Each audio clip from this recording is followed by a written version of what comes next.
Hi Pisces, this is Pisces Hub. Welcome to my channel. So for today's video, gagawa tayo ng monthly reading for Pisces para sa buwan ng Mayo. Okay? So alamin natin kung ano yung mga posibleng mangyari for Pisces sa buwan na ito, mga gabay mensahe ng ating tarot card for Pisces sa buwan na ito. Okay? So alamin natin kung ano yung mga posibleng mangyari for Pisces. Okay? And sa mga taong nagdi-deal kay Pisces, pwede po itong vice versa po. Okay? Reminder lang po na ito ay general reading Pisces, so pwede pong mag-resonate, pwede pong hindi. Okay? Take lang kung saan tugma sa sitwasyon nyo po. Okay? And ang gender po na lalabas dito ay pwede po sa lahat. Wala po tayong gender specific. Mababae, lalaki, LGBT man, yung mga Pisces na nagdi-deal sa ating reading, mag-resonate sa ating reading. Take lang. Pag hindi, wag pong ipilit, okay? So, shuffle muna natin and alamin natin kung ano yung mga posibleng mangyari for Pisces for the month of May. Okay. So, ano po ang gabay, mensahe niyo po para kay Pisces sa buwan na ito? Mga gabay, mensahe niyo po for Pisces sa buwan na ito. Ayun. So, Queen of Pentacles, pwedeng you're more focused on your work, Pisces, okay? Or pwede meron kang pinag-iipunan, okay? Or feel ko, ito ay something na parang meron kang pinapahalagahan ng sobra, meron kang pinaghahandaan, okay? Kasi nakikita nyo, nakatingin siya dito. And ito kasi, para siyang, pag nakikita ko din to, Pisces, para siyang pregnant po, okay? Kasi para siyang baby bump dito. And nakahawak siya sa parang tummy niya, okay? Nakahawak siya sa baby niya sa tiyan. Pwede pong ganun, okay? Nakikita niyo kasi almost the same siya sa ganong sitwasyon, okay? Pero kung hindi naman, pwedeng you're more focused on your work, on your finances, okay? On your, kumbaga, yung mga plan, ideas, business ideas. Nakikita ko yung word na DIY. So, pwede meron kang pinag-iisipan or meron kang planong about negosyo na parang mostly ikaw yung gagawa, Pisces. Parang DIY. Parang ganun po, okay? So, meron kang pinaplano, meron kang pinaghahandaan. Or kung hindi naman, as I said kanina, pwedeng you're expecting a baby this month, okay? Or pwedeng you will conceive this baby this month, okay? Or there's a baby bump. Kasi para kasi siyang buntis eh. Pero, again, pwede din po siyang financial po career. Okay? So, ano pa? Ano pa po ang message niyo po for Pisces sa buwan na ito? Ano pa po ang message niyo po for Pisces sa buwan na ito? For the month of May, okay? Oh, the lovers. Love. Okay. Soulmate. Kumbaga, meron itong connection sa love, Pisces, kasi of course, the lovers. So, pwede meron kayong pinaghahandaan, as I said kanina, pwedeng, yun nga sabi ko, para siyang merong plano, okay? In God's perfect time, ibibigay ko ano man yung nakalaan sa inyo. Okay? Nakikita nyo na dalawang tao na nandito, yung feminine nakatingin dito, and yung masculine naman is nakatingin sa kay feminine, okay? So, meron kayong intimate plan or wish ng kapareha ng asawa mo, Pisces, okay? Ng husband mo, ng wife mo na sana dinggin ng Panginoon, sana matupad, ganito, ganyan, okay? So, pwedeng ito yung merong connection sa pregnancy, okay, or having a baby this month, okay, or pwede magkikita, or pwede din namang meron kayong connection or plano about something na material, finances, pinag-iipunan na sa said kanina, okay? So, your person is nakikita ka niya, nakatingin siya sa'yo, kumbaga focus siya sa'yo, Pisces, and you are focused on the process, okay? Kumbaga, mataas yung mataas, malayo yung iniisip mo, pero yung taong dinidil mo, Pisces, is naka-focus sa'yo. Parang gano'n. Okay? Kasi siya, nakatingin siya dito sa feminine, and yung feminine is nakatingin dito sa angel na nandito. Okay? So, you have different focus, pero pareho kayong, kumbaga, nag-stick together. Pwede pong gano'n, okay? So, pwedeng ito ay merong connection as a parent, to be a husband and wife. Pwede ding about planning to have properties. Again, sinabi ko kanina, parang DIY business, okay?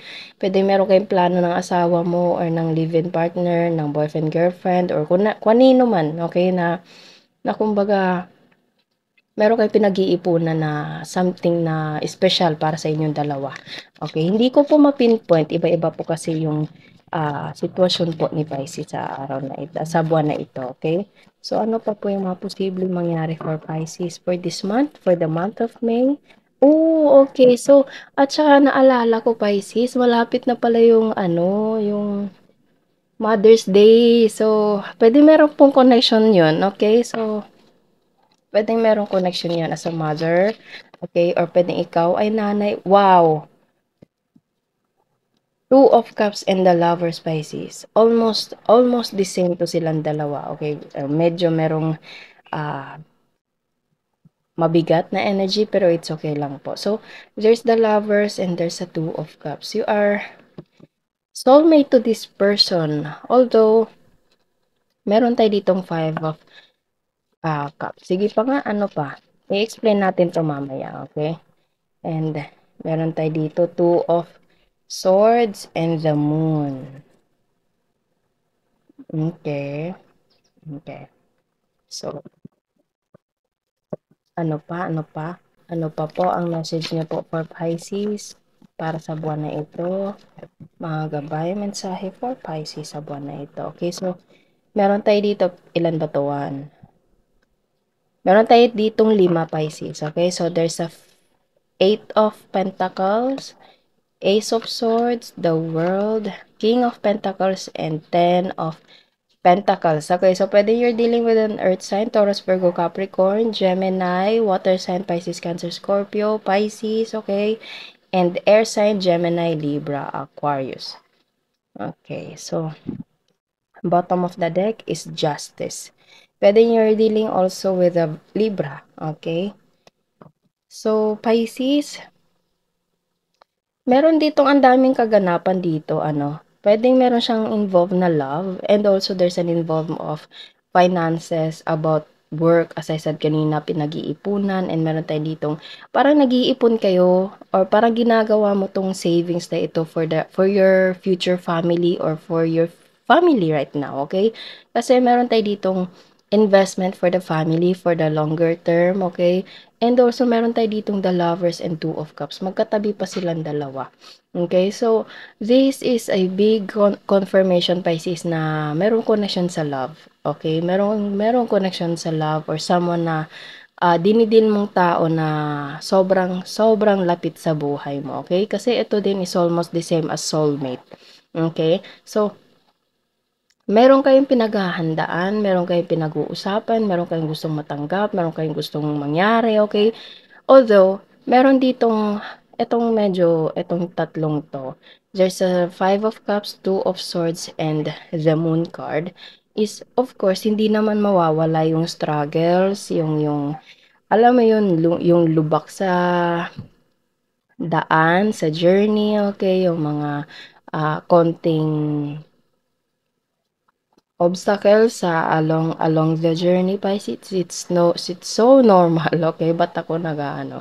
So, it's so normal lang, pero wag niyo pa rin kalimutan na mag-stick together, okay? Kung meron mang mga bagay na medyo, alam mo yun, medyo, ah, bigyan ng, kumbaga, peaceful resolution, okay? Kumbaga, palamigin muna, ganito, ganyan. Okay, pwede pong gawin. Then, at the end of the day, make sure na kayong dalawa is mag-uusap and choose to be together, Pisces. Okay? Kasi nakikita nyo sa Five of Cups na nandito, meron tao dito nakatingin sa Three of Cups. Parang meron siyang regret, okay? Merong medyo mababa yung energy, okay, ganun. Pero meron ditong Two of Cups, and itong Two of Cups na nandito, isa to yun, okay? So, ang dami mong mga pinagdaanan, ang daming rason na gusto ng, alam mo yun, yung mga bagay na medyo hindi gano'n kagandahan yung pangyayari, pero meron pa namang Two of Cups, and itong Two of Cups, Pisces, ito yung gamitin niyo para pagsaluhan niyo ng mahal mo sa buhay, okay?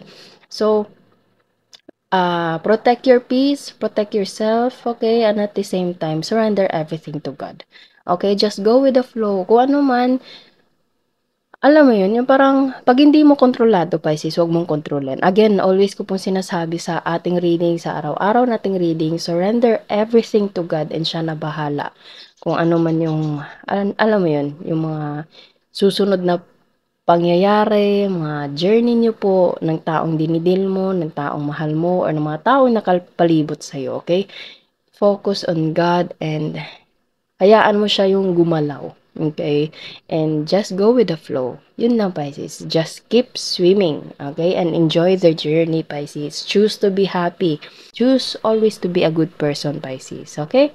And your person or you is, meron kayong pinagtatabahuan or pwedeng nakikita nyo, meron tayo ditong Eight of Pentacles and King of Pentacles. These two cards right here is a workaholic, okay? Kumbaga, merong big significant meaning of work for the both of you, okay? For the both of you, ng taong dinidil mo, ng taong mahal mo, ng asawa mo, ng boyfriend, girlfriend mo, okay? Kasi, Queen of Pentacles and King of Pentacles, pareho kayong, kumbaga, goal-oriented, pareho kayo nagtatrabaho, pareho kayong ang daming ginagawa, pero you choose to be together at the end of the day. Okay? Now, although marami, as I said kanina, maraming pagdadaanan, maraming mga struggles along the way, pero make sure na at the end of the day, pareho kayong dalawang pipiliin yung isa't isa. Okay? Yung mga pagtatabaho na ito, yung pag-iipon na ito is merong big reason for the both of you. Pwedeng ito ay tungkol sa pamilya nyo, tungkol sa pagsasama, pwedeng about marriage, about pregnancy, as I said kanina, or pwedeng properties for your family in the future. Okay? Mga ah plano sa buhay. Kasi ito kasi is all about long-term commitment, family, okay? Kumbaga generational wealth, yung mga bagay na magbe-benefit pati yung pamilya mo, okay? Kumbaga mahabang commitment, mahabang connection sa'yo and sa mga taong mahal mo sa buhay, Pisces. And again, surrender everything to God. There is a, kumbaga, realization and wisdom na matutunan mo along this journey right here. Pero feel ko naman parang okay naman ito kasi focus kayo sa mga bagay lalo na sa trabaho, sa pera, Pisces, okay? And at the same time, there's also a love right here. So, pwedeng sa buwan na Mayo na ito, for the month of May, focus kayo sa pera, focus sa pag-iipon, focus sa mga bagay na kailangan, sa pamilya nyo, sa pangaraw-araw, okay? Pero hindi nyo pa rin nakakalimutang andyan pa rin sa isa't isa. Okay? Kasi mahal nyo. Soulmate kayo eh. Ganito. Two of Cups and the Lovers. Magkatabi pa sila, Pisces. Okay?